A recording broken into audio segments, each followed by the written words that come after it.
আমি যদি লক্ষ্মীপুরের এমপি হতাম তাহলে অবশ্যই হচ্ছে প্রথমে জনগণের মতকে প্রাধান্য দিতাম। তারপরে হচ্ছে জনগণের যেটা চাচ্ছে তাদের যে চাহিদাটা সেটা প্রাধান্য দিয়ে হচ্ছে বিশেষ করে হচ্ছে যে রাস্তাঘাট আহ, একদমই বাজে অবস্থা, রাস্তাঘাটের দিকে বেশি প্রাধান্য দিতাম।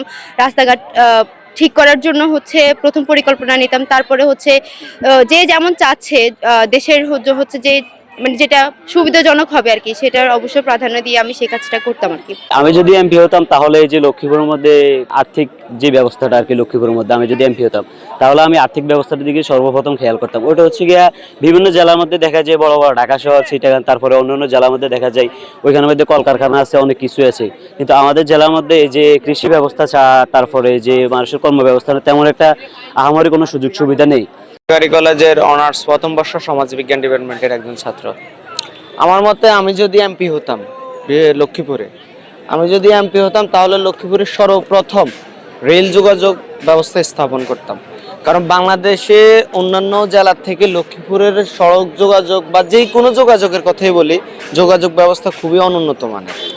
এখন আমি যদি লক্ষ্মীপুরে যদি সড়ক রেল যোগাযোগ ব্যবস্থা, তার পাশাপাশি সড়ক যোগাযোগ ব্যবস্থাও যদি উন্নতি বা স্থাপন করি, তাহলে লক্ষ্মীপুরের যোগাযোগ মানুষের দৈনন্দিন জীবনযাত্রার মান বৃদ্ধি পাবে।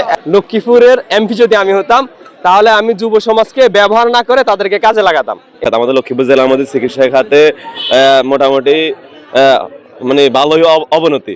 তো এই ক্ষেত্রে আমি চেষ্টা করতাম আর কি আগে সর্বপ্রথম চিকিৎসা খাতটা আগে উন্নয়ন করার জন্য।